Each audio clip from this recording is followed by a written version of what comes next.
자, 그럼 김금혁 전 본부장관 보좌관과 하나씩 짚어보도록 하겠습니다. 안녕하십니까? 안녕하세요. 어서 오십시오. 자, 보좌관님, 일단은 북한 내부 민심이 악화되고 있다. 이번 파병으로 인해서 이런 보도가 저희가 방금 봤는데, 네. 자, 북한이 파병 군인 가족을 집단 이주시키거나 격리하고 있다. 이 부분은 저희가 어떻게 좀 바라봐야 됩니까? 사실 북한군 파병 소식이 전해지는 시점부터 어느 정도는 예견된 일이었습니다. 파병된 군인들의 가족들을 격리시키는 목적에는 크게 두 가지가 있을 수 예. 있다고 보는데요. 첫 번째는 일단 이 파병이라는 사례 자체가 북한 내부에서는 전혀 있었던 적이 없고요. 그리고 모두가 알다시피 현재 러시아와 우크라이나 사이에 벌어지고 있는 전쟁은 러시아 입장에서는 어떤 명분도 실리도 없는 전쟁 아닙니까? 침략 전쟁입니다. 네. 그런 침략 전쟁에 동원됐다라는 사실이 만약 북한 내부에 알려지게 된다면, 특히나 그 가족들을 중심으로 이제 강제로 끌려간 건 아닙니까? 그런 사실이 알려지게 된다면 내부 동요 사태가 일어날 수 있기 때문에 네. 사전에 그것을 차단하기 위한 포석일 수 있고요.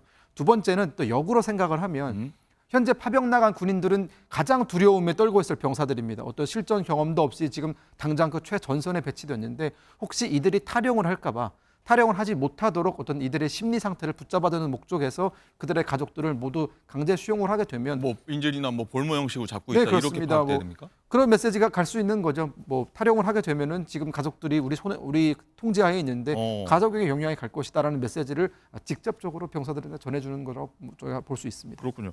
어쨌든 가족 입장에서는 굉장히 우리 가족 뭐 아빠 아들이 뭐 러시아로 갔다 하면 굉장히 불안할 수밖에 없으니까 그렇죠. 동요하는 걸 막겠다는 건데, 어쨌든 이 군 상황도 북한 군 상황도 가장 많이 아실 텐데 북한군 실상은 어떻습니까 지금?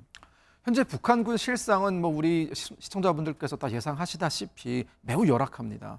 일단 북한군은 현재 120만 명 정도의 상비 병력을 유지를 하고 있는데요. 그런데 10,000명 정도를 러시아에 보내겠다는 네, 거고요. 그렇습니다. 그 북한의 경제 상황 우리가 모두 잘 알지 않습니까? 그런 열악한 경제 상황 속에서 대한민국 군보다 훨씬 2배나 가까운 그 인원을 관리하고 유지한다는 건 상당히 어려운 일이고요. 네. 기초적인 보급이라든가 이런 것도 유지가 되지 않고 있습니다. 그리고 또 복무 기간도 북한은 적은 인구수에서 많은 군대를 유지하다 보니까 복무 기간이 비상식적으로 굉장히 높거든요. 약 10년 아닙니까? 10년을 복무해야 됩니까? 예, 그렇습니다. 남성의 경우 10년이고 여성 같은 경우에는 5년에서 7년입니다. 근데 그 10년의 복무 기간 동안 집으로 갈 수 있는, 뭐 휴가를 받아서 집으로 갈 수 있는 기회는 기껏 많아봤자 2번 정도고요. 정기적인 편지라든가 뭐 인편이라든가 이런 것들도 전혀 이루어지지 않기 때문에 사실상 군대를 가게 되면 이 부모들은 10년 동안 아예 자식과 생이별하게 되는 그런 상황이거든요. 그런 상황도 북한 내부에서도 받아들이기 쉽지 않은 그런 상황인데, 거의 그러면 격리됐다는 가족들이 거의 부모들이 많겠군요. 뭐 부모와 남편보다는 부모 남편 혹은 이제 뭐 와이프인가? 동생 뭐 이런, 그렇죠. 네. 와이프는 없을 수 있습니다. 왜냐하면 대부분 20대 공부를 초반의 길게 하니까. 어린 친구들이기 때문에. 네. 그렇군요. 어쨌든 이번은 보니까 보도 나온 거 보면 이번 파병 대가가 군인 뭐 한 명당 월 2천만 원 수준이다, 이렇게 지금 보도가 되고 있는데, 자, 이 북한군 병사들이 이 수입 대부분 2,000달러 정도를 뭐 김정은 정권에 상납할 수 있다, 뭐 아니면은 김정은 정권이 가져갈 수 있다, 뭐 이런 얘기가 나오는데, 2,000달러 중에 그러면 어느 정도를 정권이 가져가고 어느 정도를 군인이 가져가게 됩니까?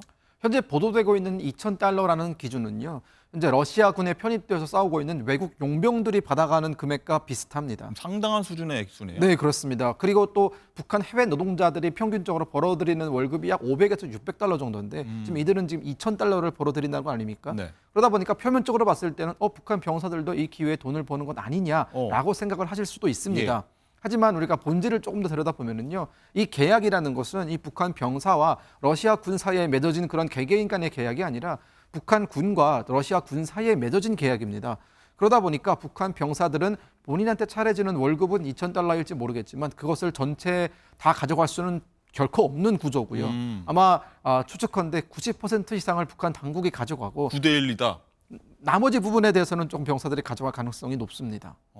그렇다면 일단은 파병된 병력 같은 경우에는 뭐 2,000달러라는 소리가 뭐 들었는지 안 들었는지 모르겠습니다만, 일단 파병된다고 했을 때 이런 소식이 알려졌다면 좋아할 수 있었겠네요.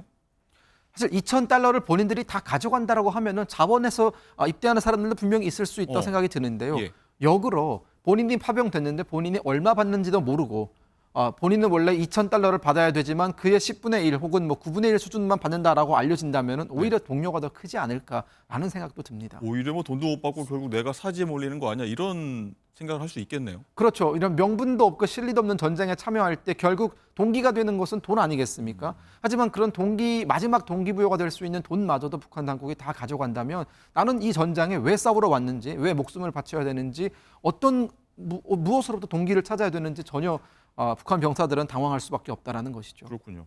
자, 이런 가운데요. 이 북한군, 우크라이나에 있는 북한군, 러시아인 것 같기도 하고 러시아인지 모르겠습니다만 이 추정된 동영상이 또 공개가 됐는데 영상을 보니까 뭐 북한군 추정 인물들이 힘들다야, 막 늦었어 이런 얘기까지 나오는 거를 보셨는지 모르겠는데 네. 전체적으로 이 영상이 나오는 것들 어떻게 보셨습니까? 지금 공개되고 있는 저 영상이죠. 네. 저 영상 같은 경우에는 러시아 극동 지방에서 찍힌 영상입니다. 러시아 즉 극동. 북한군이 북한을 출발해서 러시아의 그 연해주 지역에서 1차적으로 머물면서 어떤 적응 훈련을 받고요. 우크라이나 가기 전에 예, 맞습니다. 그 훈련을 받고 이제 전선으로 파병되는 과정인데 그 현재 러시아 극동 지방에서 찍힌 영상이고요. 힘들다라고 말하는 저 병사의 그 사실 한마디가 모든 현재 상황을 대변해 주고 있지 않나라는 생각이 드는 것이요. 저희가 지금 반복적으로 말씀드리고 있지만 저 북한 병사들은 싸울 이유가 없는 것에 가서 싸우고 있는 것이거든요.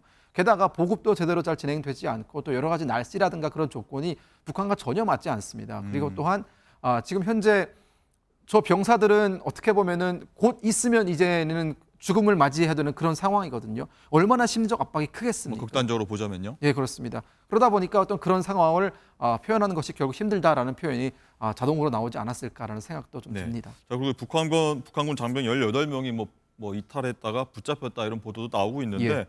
뭐 식량도 제대로 뭐 못 받고 뭐 숲속에 방치됐다 이런 얘기들도 나오는데 자, 그러면 다시 탈영했다가 붙잡혔다 이런 상황 보면 그 북한군들 어떻게 되는 겁니까? 일단 현재 언론 매체 보도에 따르면 그 병사들은 어떤 전투를 기피하거나 혹은 뭐 전투가 두려워서 탈영을 했다라는 이유보다는 앵커님께서 말씀하신 바와 같이 현재 주둔지에서 훈련을 받고 있던 와중에 보급이 제대로 이루어지지 않아서 어느 정도 식량이 끊기다 보니까 먹을 걸 찾기 위해서 결국 어쩔 수 없이 주둔지를 이탈했다라는 것이 현재까지 전해진 사실이거든요. 네. 그렇기 때문에 그런 처벌의 범위에 있어서 어떤 전투를 기피한 행위는 아니기 때문에 특히나 그들이 그 현장을 벗어날 수밖에 없었던 그 이유를 러시아군이 어느 정도 제공해 준 것 아닙니까?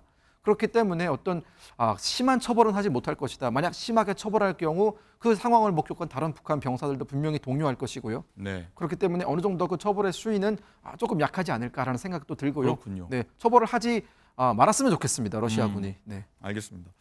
자, 이런 가운데 이 우크라이나 당국이 이 북한군에게 이 투항을 하면은 고기 반찬을 주겠다 이런 얘기도 했다고 합니다. 그 목소리 잠깐 듣고 오겠습니다. 북한에서 새로 도착한 전쟁 포로를 수용하기 위해 수용소의 전쟁 포로들은 하루 3끼의 식사를 받으며 식단에는 고기, 신선한 야채, 빵이 포함됩니다. 별도의 수면 공간을 갖춘 크고 따뜻하고 밝은 방에 수용됩니다. 네, 이 번역을 통해서 뭐 우리말로 좀 옮긴 내용인데 참 안타까운 상황입니다. 자, 이 얘기도 한번 해보도록 하겠습니다. 그리고 이 북한이 ICBM 지하 기지를 처음으로 공개를 했습니다. 화면으로 한번 보실 텐데, 자, 이 보좌관님이 이 타이밍에 ICBM 기지를 김정은이 같이 있는 사진까지 쭉 공개를 북한이 했는데 네. 이 속내는 뭐라고 보십니까? 보통 북한이 ICBM이라든가 이런 전략 자산들을 공개할 때는 어떤 실험이 임박했을 때 그런 것들을 했었거든요. 네. 하지만 이번에는 실험이 임박했다라는 정황 징후는 없습니다. 그렇다면 왜 이 타이밍에 김정은은 저것을 공개했느냐? 현재 지금 북한이 우크라이나 파병이 이제는 점점 알려지고 있고 미국도 이제는 공개적으로 나토도 인정을 하지 않았습니까? 그렇게 된다면 북한을 향한 나토라든가 유엔이라든가 또 미국이라든가 이런 국제사회의 압박이 북한이 지금까지 경험하지 못했던 그 수준으로 올라갈 가능성이 상당히 높습니다. 그런 상황에서 김정은도 역시 본인이 가지고 있는 전략 자산들을 슬그머니 공개함으로 인해서 함께 기싸움을 하는 것이죠. 우리도 이런 것들을 가지고 있고 그리고 러시아에 파병된 그 병사들에 관해서는 우리의 어떤 자위권의 어떤 그 범위 내이기 때문에 간섭하지 말아라라는 그런 메시지를 전달해주기 위해서 사실상 본인들이 가지고 있는 가장 최고위급의 전략 무기들을 공개한 것이고요. 무기가 두 가지가 공개가 됐는데 네. 하나는 미국 전역을 타격할 수 있는 화성 18형 대륙간 탄도미사일이었고 하나는 극초음속 미사일인데 그것의 사정 범위는 괌까지입니다.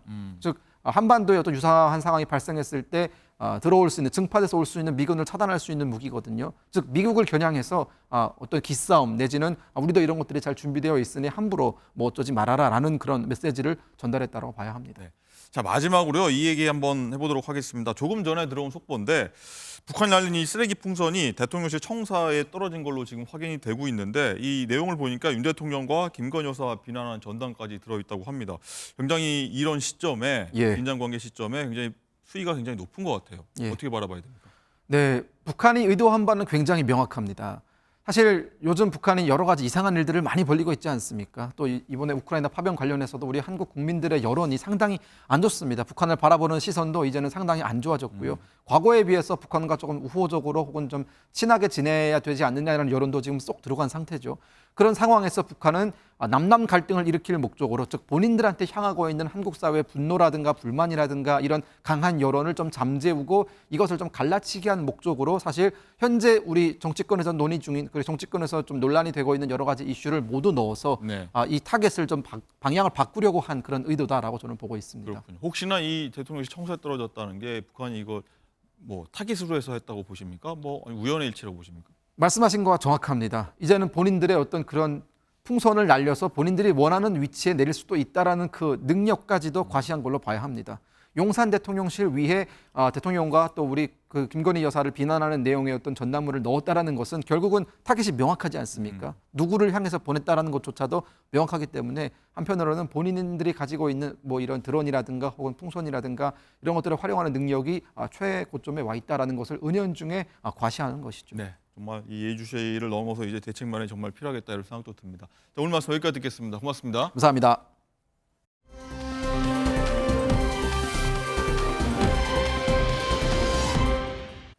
자, 그럼 이번엔 정치의 그 맥락과 이면을 짚어주실 전문가분들과 함께 하도록 하겠습니다. 어서 오십시오. 안녕하세요. 자, 윤석열 대통령과 한동훈 대표의 이 면담 이후에 갈등이 좀 확산하고 더불어 이 친한계, 친윤계 간 이 갈등으로 번지는 이런 모양새인데 저희가 하나씩 뜯어볼 텐데요. 자, 먼저 이런 상황에서 한 대표는 이 김건희 여사의 문제를 빨리 해결해야 한다 이렇게 얘기하면서 마지노선까지 제시를 했습니다. 어떤 얘기했는지 먼저 듣고 오시겠습니다.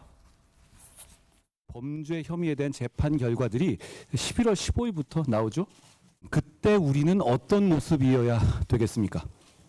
김건희 여사 관련 국민들의 요구를 해소한 상태여야만 합니다. 지금처럼 김 여사 관련 이슈들이 모든 국민들이 모이면 얘기하는 불만의 1순위라면 마치 오멜라스를 떠나듯이 더불어민주당을 떠나는 민심이 우리에게 오지 않습니다.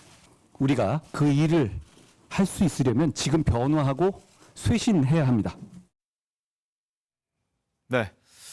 한동훈 대표는 민주당 이재명 대표의 1심 선고가 나는 다음 달 15일까지 그 전에 김건희 여사 이슈를 좀 정리를 해야 한다 이런 얘기를 하는데 강준혜 부위원장님, 일단은 사실상 윤 대통령을 향해서 최후 통첩이다. 아니면 뭐 경고성 메시지다. 이런 얘기까지 나오고 있거든요. 어떻게 봐야 됩니까? 지금 면담 이후에도 용산 대통령실과 그리고 한동훈 대표 측근들을 통해서 어떠한 대리전 양상으로 여러 가지 이야기들이 나오고 있는데요. 지금 이재명 대표의 1심 선고가 일단 11월 15일, 25일 이렇게 두 가지가 있습니다. 근데 지금 한동훈 대표가 이야기하고 있는 것은 그런 부분입니다. 이재명 대표에 대해서 그동안에 오랜 기간 수사를 했었고 그리고 재판 자체도 굉장히 오래 걸렸어요. 그렇는데 지금 민주당과 이재명 대표가 이야기하고 있는 것은 어떠한 본인이 정치검찰로부터의 탄압, 정권이 교체되면서 어떠한 희생자 프레임을 계속적으로 만들고 있거든요. 그런데 최근에 김건희 여사와 관련해서 명품백 수수 의혹뿐만이 아니라 도이치모터스 사건의 경우에도 결국에는 검찰에서 불기소 결정을 하지 않았습니까? 거기에 대해서 우리 국민들께서 또 최근에 명태균 씨 등과 관련한 부분들 이런 것들이 나오다 보니까 국민들께서는 어떤 민주당이 지금 프레임을 만들고 있는 부분들, 선택적으로 수사하고 선택적으로 기소하는 것이 아니냐 그런 생각들을 어느 정도 갖고 계신 것 같아요. 그래서 최근에 있어서의 어떤 여론조사 같은 것을 봤을 때 대통령의 지지율이 낮게 나오는 이유에 있어서 김건희 여사라는 요소가 굉장히 높은 비율로 나오고 있지 않습니까? 그래서 지금 김건희 여사에 대한 부분들이 국민들께서 의혹을 갖고 계시기 때문에 한동훈 대표 입장에서는 이재명 대표의 그 선고가 있기 전에 이 부분을 정리를 해야만 이재명 대표의 선고가 오롯이 재판부의 결정으로서 존중받을 수 있기 때문에 저러한 이야기를 하고 있다라고 생각을 합니다. 다만 저는 여기에 있어서 한동훈 대표가 어떠한 날짜를 붙박아 놓는 것처럼 이제 대통령실에 그런 압박을 넣는 것처럼 보이는 부분들을 조금은 자중해야 되지 않나라고 개인적으로 생각은 하고 있는데요. 향후의 상황은 좀 지켜봐야 될 어떤 것 이유 같습니다. 때문에 좀 자중을 한다고 생각하십니까? 일단은 그 지금 말씀드린 것처럼 한동훈 대표가 11월 15일까지, 그러니까 이재명 대표의 선고 전에 이 부분이 정리가 돼야만 어떤 그 이재명 대표의 선고가 선택적 기소라든지 이런 것이 아니라는 부분에 있어서 우리가 충분히 국민들께 설명할 수 있다라는 이야기를 하는 것 같은데, 근데 그 지금 김건희 여사에 대한 의혹이라는 것이 법적으로 지금 말씀드린 것처럼 명품백 의혹이라든지 도이치모터스 의혹이라든지 이런 것들을 넘어서서 실상 최근 문제가 되고 있는 명태균 씨와 관련한 부분들, 이런 것들은 지금 뭐 구체적으로 나온 증거가 있다거나 그런 것은 아니거든요. 그러면 11월 15일 이전에 여기에 대해서 모두 털 수 있는 것인가? 저는 현실적으로 그렇지는 않다라고 생각을 해요. 그래서 여기에 대해서 대통령실에서 적극적으로 국민들께 해명해야 된다. 대통령께 그 면담을 하면서 세 가지 말씀드린 것 중에 어떠한 조사 절차가 있다면 거기에 대해서 김건희 여사가 협조해야 된다라는 것이 세 번째 이야기지 않았습니까? 그렇게 이야기하는 것은 좋은데 이것을 어떠한 이재명 대표의 선고 날짜, 사실상 얼마 남지도 않았는데 이런 것을 못 박는 듯이 이야기하는 부분은 시기적으로 좀 불가능하다라고도 생각을 하고, 압박처럼 당정 간의 갈등이 있는 것으로 계속 비춰지는 모습들이 나오는 것은 좀 좋지 않아 보인다는 생각입니다. 네. 자, 그리고 이제 새로 불거진 갈등이 바로 오늘 특별감찰관 추진을 놓고 있는데, 대통령실과 또 한동훈 대표 간의 갈등이 이 특별감찰관 추진을 놓고 맞붙은 분위기인데, 자, 장가희 기자, 먼저 이 특별감찰관이 뭐길래 또 새로운 이슈로 맞붙은 겁니까? 대통령의 배우자 아니면 사촌인의 친족 등 대통령과 특수한 관계에 있는 사람의 비위에 대해서 감찰을 담당하는 업무를 하죠. 예. 대통령의 친인척이나 측근의 권력형 비리를 사전에 예방할 목적으로 도입된 제도인데, 네. 김 여사 의혹 관련 3대 요구 중에 용산이 아닌 여의도에서 할 수 있는 게 그나마 이 특별감찰관 추천이라는 점에서 성과를 만들려는 이 한 대표의 의지가 보이는 지점입니다. 목소리 들어보시죠. 북한 인권재단 이사 추천이 전제 조건이라는 것은 지금 상황에서는 국민들의 공감을 받기 어렵습니다. 그러나 특별감찰관의 추천 절차를 그 이유로 미루지는 않겠습니다. 대통령께도 제가 면담 과정에서 특별감찰관의 추천 절차를 실질적으로 진행하겠다는 말씀을 드렸습니다. 네, 그런데 이런 한 대표의 구상에 추 원내대표는 곧바로 선을 그었는데요. 이건 한 대표의 권한 사안이 아니라 자신의 권한 사항이라는 네. 겁니다. 목소리 들어보시죠. 특별감찰관은 국회 추천 절차가 있어야 합니다. 국회 운영과 관련된 사안이고 또 원내 관련 사안입니다. 그리고 이 부분은 굉장히 중요한 사안이기 때문에 우리 관련 위원회의 의원들 그리고 또 중진 등 많은 의원님들의 의견을 제가 우선 듣고 또 최종적으로는 우리 의총을 통해서 결정해야 될 부분이다. 님이 원내에서 의총 통해 결정할 사안이라고 하셨는데 특별감찰관 해야죠. 그 말씀만 드릴게요. 네, 그리고 추경호 원내대표가 오늘 조금 전입니다. 오전에 이 국감을 다 마치고 의원들의 의견을 듣는 의총을 개최하겠다 이렇게 밝혔습니다. 한동훈 대표와의 또 당내 계파 갈등 양상에 대해서는 그만하시죠 라면서 더 이상 거기에 관해 할 말이 없다라고 기자들에게 답했습니다. 자, 김정욱 행정관님, 쭉 얘기를 들어보면은 뭐 이른바 윤한 갈등이라고 있었는데 어떻게 보면 이제 추한 갈등 이렇게 번지는 분위기입니다. 예, 뭐 제가 볼 때는 추경호 원내대표가 대통령실을 어떤 대리해서 이 전쟁에 참전했다는 느낌이 많이 드는데요. 기억나실지 모르겠습니다. 7월달 당대표 선거 이후에 김재원, 김민전 최고위원이 제3자 추천 특검법 문제와 관련해서 그건 원내에서 결정할 문제다.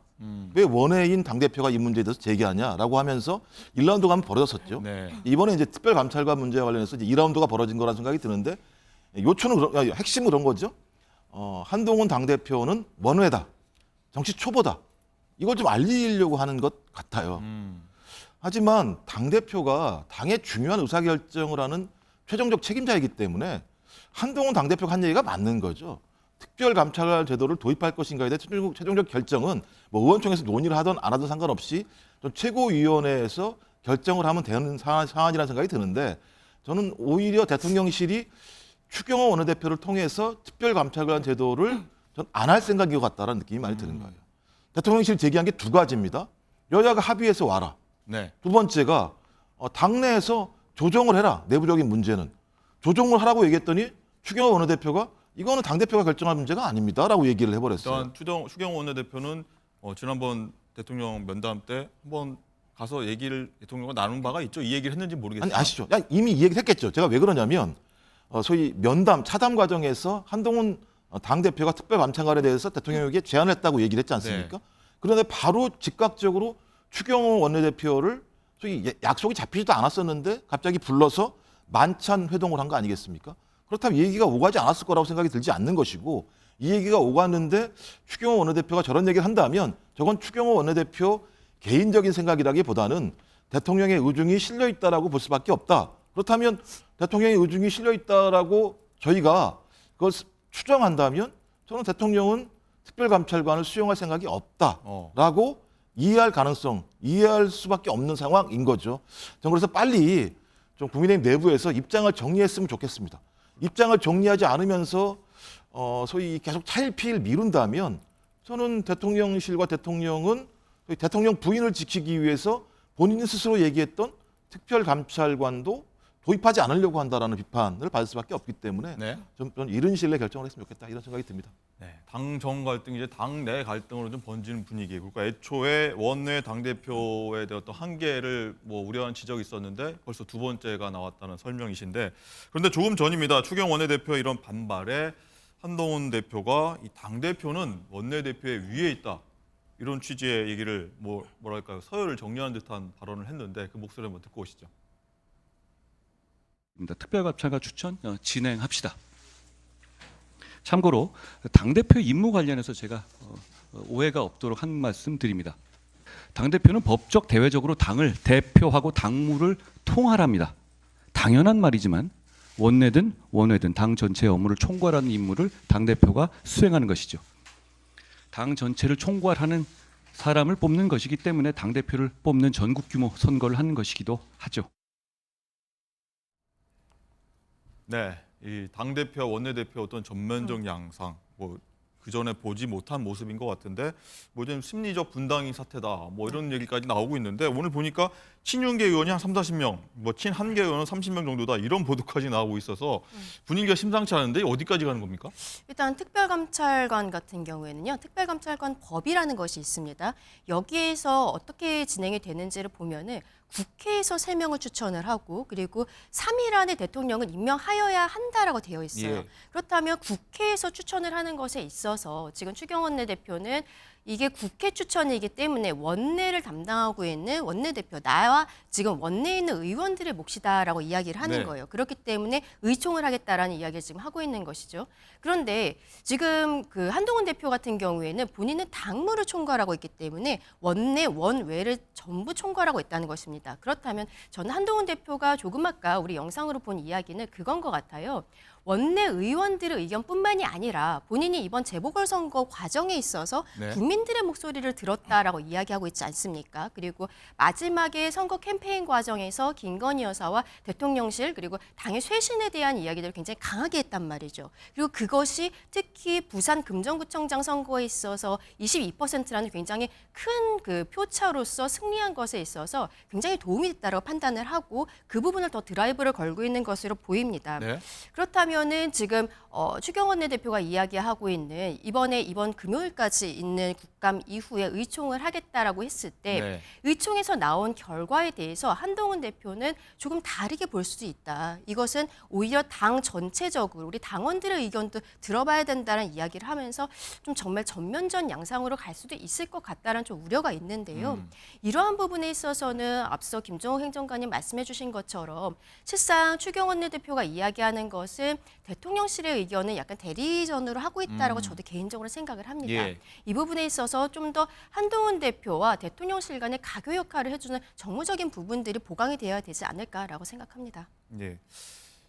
안경래 부위원장 하나 더 여쭤보겠습니다. 이 의총 결정이 뭐 한동훈 대표가 바라는 쪽으로 난다면은 리더십에 힘이 실릴 테고, 뭐 추경호 네. 원내대표 힘이 좀 약해질 수도 있고, 그 반대라고 하면 정반대 결과가 나올 수 있을 것 같은데 그렇죠. 이거 어떻게 바라봐야 됩니까? 그렇기 때문에 지금 언론에서 보도하고 있는 원내에서 친한계 의원이 몇 명이고 네. 친윤계 의원이 몇 명이다. 이러한 이야기를 하는 것은 기본적으로는 원내 의원들의 의견을 지금 추경호 원내대표가 이야기하고 있는 의원총회를 통해서 나오는 결과가 있을 것이고요. 근데 거기에 나와 있는 결과뿐만이 아니라 지금 실상 무엇이 문제냐면은 대통령께서 그 대선 공약으로서 특별감찰관을 임명을 하겠다고 했었던 것이죠. 그런데 안 하겠다라고 하는 것이 아니라 북한인권재단 이사에 대한 추천 문제가 그동안의 국민의힘에서 이것을 같이 진행해야 된다라고 하고 있었던 거예요. 네. 민주당에서 북한인권재단 이사를 지금 추천을 하고 있지 않기 때문에 법은 8년 전에 통과가 되었는데 이게 실상은 법이 그 실효성 있게 운영이 되질 않고 있는 상황이거든요. 그럼 여기에 대해서 기존의 국민의힘 당에서 진행했었던 방향과 다른 방향으로 가는 것이란 말이에요. 그러면 이것은 과연 이게 추경호 원내대표가 이야기하는 것처럼 원내 의견들만으로 해결할 수 있는 것인가, 좀 더 폭넓게 이야기를 해야 되는 것이 아닌가라는 생각이 들고 네. 이런 과정에 있어서 앞서도 제가 김건희 여사 관련한 부분, 지금 특별감찰관도 김건희 여사 때문에 어떻게 보면은 그 진행을 하겠다라고 하는 것인데 이게 11월 15일까지 과연 가능한 것인가 굉장히 좀 현실적으로 불가능하다라는 저는 생각이 있는 거예요. 그 논의해야 되는 주제들도 많을 뿐만이 아니라 특별감찰관에 대해서도 이게 국회에서도 또 통과가 돼야 되는 임명에 있어서 이런 부분들이 있습니다. 그렇다면은 사실상 여당에서의 의견뿐만이 아니라 야당의 의견도 좀 받아들여야 되고 서로 협의해야 되는 부분도 분명히 있는 것이거든요. 그래서 이것을 어떠한 시기를 정해놓고 빨리 처리해야 된다라는 형태로 지금 진행하는 것은 이런 속도전 양상으로 가는 것은 맞지 않다라고 생각합니다. 예. 어쨌든 이 친윤계 쪽에서는 한 대표가 왜 이렇게 갈라치기 하냐 이렇게 굉장히 목소리를 높이고 있습니다. 그 목소리를 저희가 준비했는데 한번 듣고 오시죠. 친윤 그룹에서 누가 싸움을 먼저 걸고 있어요? 존중받고 싶다면서요. 네. 존중을 먼저 해야죠. 우리가 먼저 시비 건 적 없어요. 그리고 지금 아까도 말씀드렸다시피 지금 친한 친윤이 어디 있어요? 108석밖에 없는 정당이 저쪽에는 지금 탄핵하겠다는데 네. 지금 너무 안일한 생각 갖고 있는 거 아니에요? 옛날 친이 친박보다도 네. 더 무섭게 가고 있어요. 네, 신인계 의원 목소리 들어봤고요. 이 상황을 어쨌든 뭐랄까요, 이 다소 여유 있게 바라보는 쪽은 아마도 민주당이지 않을까 싶은데, 자, 오늘 박찬대 원내대표가 여권을 향해서 이렇게 얘기를 했습니다. 듣고 오시죠. 한동훈 대표가 김건희 여사와 관련된 국민들의 요구를 해소해야 한다고 말했습니다.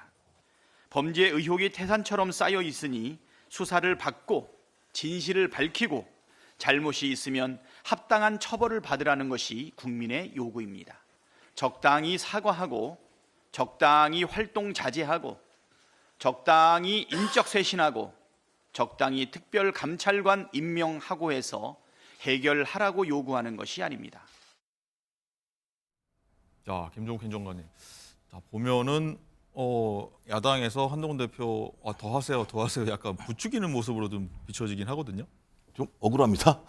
말씀하신 것처럼 네. 1월 달부터 윤한 갈등, 그다음에 지금 말씀하신 것처럼 이제 한주 갈등, 또 그 사이에 한홍 갈등, 모든 정치적 갈등을 유발한 건 민주당이 아니지 않습니까? 내부에서 정리를 못하는 문제가 가장 큰 건데 민주당은 일관되게 최혜병 특검 문제와 관련해서 대통령이 외압을 했는지 안 했는지, 또 대통령 부인 문제와 관련해서 여러 가지 각종 의혹이 나타나고 있는데 이것을 밝힐 수 없으니 특검을 추진하자라고 하는 일관된 얘기를 했습니다. 근데 검찰이 어떻게 했습니까? 명품백 무혐의, 도이치모터스 무혐의.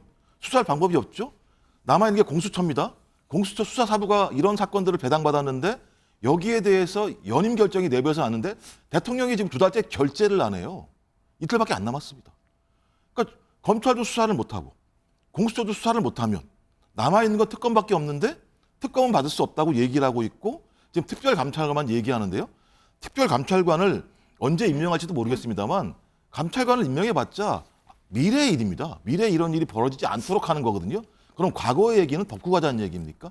국민들의 상당히 많은 수가 대통령 부인의 각종 의혹에 대해서 특검을 통해서 밝혀야 된다고 얘기를 하고 있기 때문에 저는 특별감찰관 제도 당연히 도입이 돼야 되겠습니다만 특검을 도입해야 된다. 그래서 과거 문제에 대한 진위를 정확히 밝혀서 죄가 있다면 죄를 물어야 되는 것이고 미래에도 이런 일이 발생하지 않도록 특별감찰관을 도입하는 문제로 가야지 뭐 특별감찰관 하나를 도입하면 모든 문제가 해결될 것처럼 뭐 도깨비 방망이처럼 얘기하는 건 저는 동의할 수 없다는 생각이 들어서요. 이 문제에 대해서 빨리 좀 국민의힘이 민주당한테 문제 제기할 것이 아니라 결정을 내려서 그럼 국민들이 그렇게 하면 좋겠다라고 판단을 한다면 그 길로 가면 되는 거 아니겠습니까? 네. 그리고 말씀 중에 뭐 한홍 처음으로 오늘 등장한 뭐 갈등인데 아마 홍준표 대구시장 얘기 말씀하시는 것 같은데 자, 윤 대통령이 어제 홍준표 대구시장과 만나서 비공개 면담을 가졌습니다. 이런 행보에 대해서 많은 추측들, 의도가 뭐냐 이런 얘기 나오고 있고 또 김태흠 충남지사도 어제 한 대표가 자신에게 항의 전화를 왔다 뭐 이런 얘기하면서 비판을 이어갔는데 홍준표 시장이 그간 한동훈 대표한테 비판적인 자세를 쭉 견지해 왔는데 그 모음 저희가 한번 들어보도록 하겠습니다. 이번 전당대회가 잘못되면 윤석열 정권은 파탄이 올 겁니다. 당내 선거에서도 이상한 애가 당선이 돼버리면 그 다음부터는 정부 여당이 같이 몰아가는 거예요. 그냥 관료나 하다가 그 이름 하나 가지고 공천 받고 그 들어와서 밖에서 유명세 하나 얻으면 영입돼가지고 아르바이트하는 그런 당이 돼버린 게 오래됐어요. 윤석열 정부 들어와서 덧보잡들이 너무 설쳐요. 대통령 믿고 덧보잡들이 나서서 중진들 공기 잡고 설치는 바람에 이 당에 중진이 어디 있어요? 중진의 역할이 없어요. 네, 자 광전의 부위원장님 네. 모르겠습니다. 계속 저희가 얘기해 왔는데 친한 친윤 전면전 조짐 보인다고 하고 홍 시장 그리고 김태흠 충남지사까지 한 대표를 약간 뭐랄까 비판적인 입장을 계속 얘기하고 있는데 이건 어떤 뜻을 담겨 있다고 봐야 됩니까? 어떻게 보면 홍준표 시장뿐만이 아니라 김태흠 충남지사는 당의 어른으로서 이 상황에 대해 답답함을 갖고 계신 것 같아요. 특히 김태흠 지사 같은 경우에는 그동안 어떤 전면전으로 나오지는 않았었는데 본인의 SNS에 한동훈 대표에 대해서 조금 비판적인 형태의 글을 올렸죠. 그리고 거기에 한동훈 대표 입장에서는 기분이 나쁠 만한 단어들이 들어가 있던 것은 사실입니다. 그런데 지금 김태흠 지사가 이야기하는 것은 그 글을 올리자 한동훈 대표가 전화가 왔다는 거예요. 네. 전화가 와서 당원이 당대표에 대해서 그렇게 비판을 할 수 있느냐 이러한 이야기를 했다는 것이고 그랬더니 또 김태흠 지사는 그 얘기 지금까지는 본인만의 주장입니다만 본인의 SNS에 이런 이야기를 하면서 당원이 당대표에 대해서 안 좋게 이야기하는 것이 무엇이 문제인가 이런 이야기들을 또 지적을 하고 있거든요. 이건 실상 굉장히 저는 불필요한 부분이라고 생각을 합니다. 대통령께서 홍준표 시장을 만났다라고 하는 것은 지금 의견을 수렴하는 과정은 저는 분명히 있어야 된다라고 생각을 하거든요. 그러한 과정이었다고 생각하는데 지금 김태흠 지사의 SNS를 통한 어떠한 한동훈 대표와의 전화 통화 내역을 또 이렇게 공개하는 듯한 지금 문자, 전화 공개 이런 것들에 있어서 실상 보수 유권자층에서는 굉장한 피로감을 가지고 있어요.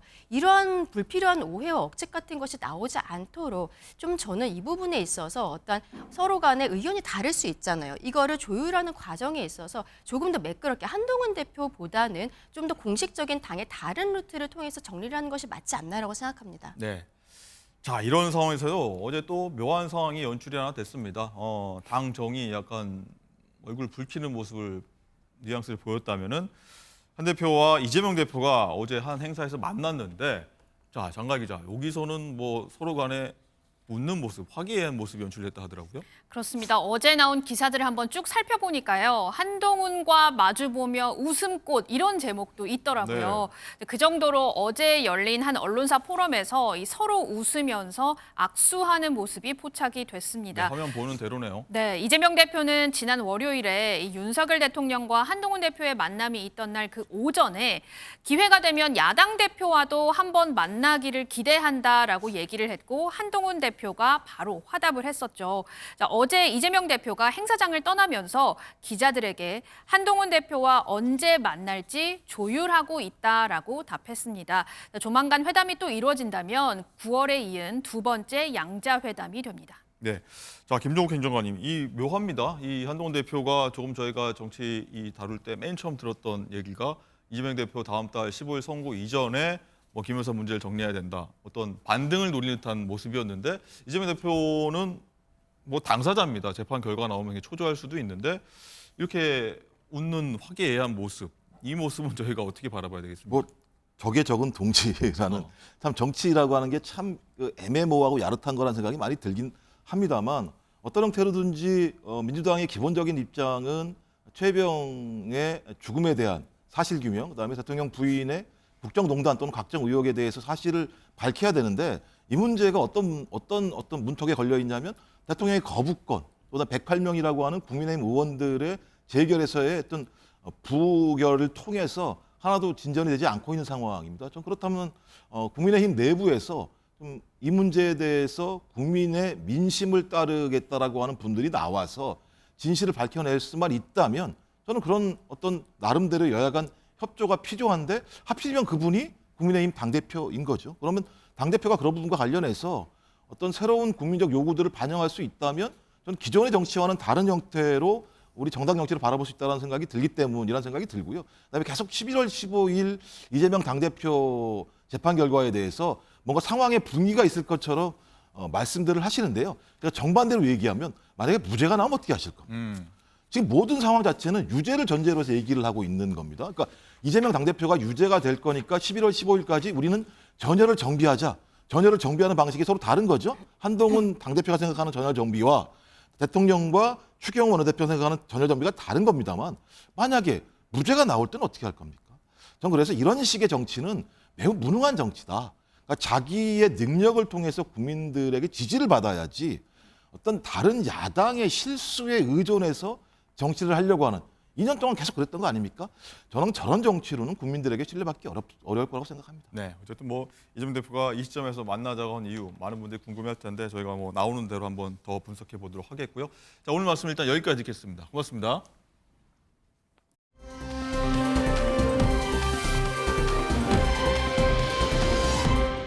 보신 대로입니다. 국민적인 공분을 샀던 김내하 사건 결국 무기징역이 선고가 됐는데 자 김은배 팀장이 막 이영배를 뭐 난도질하면서 너도 이렇게 찔러 죽일 거야 뭐 우발적인 주장을 했던 김내하인데 과거에 보면은 명백하게 뭐 계획적인 범행 아니냐 이런 추론을 할 수밖에 없을 것 같습니다. 그렇습니다. 10월 23일 어제죠. 선고 공판이 있었는데요. 당시 이제 그 재판부에서 이 피고인에 대한 범죄의 내용이라든지 아니면 그 변호인 주장에 대해서 설명을 했는데 당시 그 김내하 같은 경우에는 쑥색 수의를 입고 또 그리고 법정에 출두를 했는데 머리가 길지 않습니까? 머리를 뒤로 묶고 선고 내내 머리를 푹 숙이고 법정 바닥만 바라봤는데 앞서 이제 김내하 측이 뭐라고 했냐면 우울증과 공황장애가 있었다. 그리고 범행 당시에도 두통약하고 소주를 먹었기 때문에 심신미약이라고 주장을 했고요. 또 뭐냐면 범행 당시에 피해자의 모친이 칼을 들은 거, 죄송합니다. 흉기를 들었던 거를 빼앗아서 범행을 했기 때문에 요거는 우발적이라고 주장을 했는데 재판부는 이걸 다 인정을 하지 않고 그 주장을 기각한 거고요. 당시 이제 뭐라고 했냐면 이 피고인이 피해자들을 안쪽으로 넣었어요. 못 도망가게. 그런 다음에 과도로 목이나 가슴을 정확히 찔렀습니다. 이거 목, 가슴 같은 경우는 상당히 치명상을 입지 않습니까? 그리고 그렇기 때문에 사물 변별 등이 없었다는 게 아니다. 있다는 얘기예요. 그리고 국립법무원에서 진단서를 보니까 그 범행 당시에도 판단력이 있었고 변별이 있기 때문에 본인이 주장하는 심신미약은 해당이 없다는 얘기고 또 그리고 재판부에서 피해자, 살아남은 피해자의 모친은 살아남았지 않습니까? 그러니까 피해자의 모친이 주장하기를 나는 칼을 들은 적이 없어요. 그리고 당시에 범행 당시에 녹취한 내용을 보니까 그런 내용도 없고 검찰 조사에도 그런 내용이 없기 때문에 피고인의 주장을 뭐 이유 없다고 했던 것이고, 그리고 계획 범행에 대해서는 알다시피 피고인이 그 피해자들이 도망가지 못하게 안쪽으로 몰아누웠고 흉기 가까이 있다가 흉기를 꺼내서 주접시 찔렀지 않습니까? 살해 의사가 있었던 것이에요. 그리고 또 살을 찔렀으면은 구호 조치를 해야 되는데 전혀 안 했기 때문에 안 했어요. 그래서 종합적으로 판단해 보니까 우발적이 아니고 계획적이다. 그러니까 심신미약이라든지 우발적 범행은 아니라고 판단했기 때문에 검찰의 구형대로 무기징역을 선고했던 것이죠. 네, 말씀 들어보니까 정말 피해자가 얼마나 무서웠을까요? 그 모습을 봤던 친구가 있다고 합니다. 친구 목소리 듣고 오시죠. 평소에 이제 김래아가 제 친구 앞에서 인형을 보여주면서 너 이렇게 찔러서 죽일 거라고 하면서 인형의 배를 칼로 난도질하면서 이제 친구한테 보여줬다고 해요. 그렇게 협박을 하니까 뭐 이제 적당히 해서 빠져나올 수 있는 게 아니구나, 혼자서 할 수 있는 게 아니구나라는 걸 느끼고 어머님을 데려갔던 것 같아요. 자, MJ 변호사님, 그리고 김래아가 이렇게 얘기했다고 하죠. 죽여놓고서 이 뭐 강아지에게 미안하다, 뭐 10년만 살고 나오면 된다, 이렇게 얘기를 했다고 하는데, 자, 반성은 전혀 안 하는 것 같습니다. 그렇죠. 이런 이야기를 듣는 유가족들의 심정 감히 헤아릴 수도 없는 상황인데, 판결 선고가 있을 때 재판장도 이 사안에 대해서 이 상처 부위라던가 이 사안에 대해서 판단을 하면서 재판장님도 목이 맸다고 합니다. 그만큼 좀 잔인했던 그런 사안이었는데, 이 피해자의 어머님도 공판 기일마다 참석을 하셨다고 해요. 중형이 선고되기를 바라는 마음이셨을 텐데 어제 무기징역이 선고가 되자 흐느껴 우시다가 주저앉으셨다, 이런 이야기가 전해집니다. 참 참담한 심정, 유족들의 마음 다 헤아릴 수도 없을 것 같고요. 무기징역 선고가 되었습니다. 사형이 지금 실질적으로는 폐지된 국가로 분류되고 있는 우리나라에서 가장 중형이 선고되었다고는 하나, 이 유족들 과연 이 중형이라고 느낄 수 있을지 그 부분은 참 안타깝습니다. 네.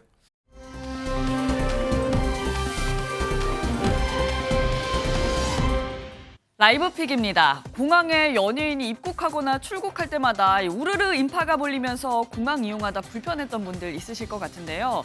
이런 혼잡과 안전사고를 막기 위해 인천국제공항이 오는 28일부터 연예인 별도 출입문을 도입합니다. 연예인 별도 출입문, 연예인들이 입출국할 때마다 공항 운집 사례가 빈번해지고 안전 문제가 불거지자 인천공항공사가 대책을 내놓은 건데요. 여기에 시민들 반응은 어떨까요? 긍정적인 반응도 있었지만 연예인에게 특혜를 주는 것 아니냐며 냉랭한 반응도 있었는데요.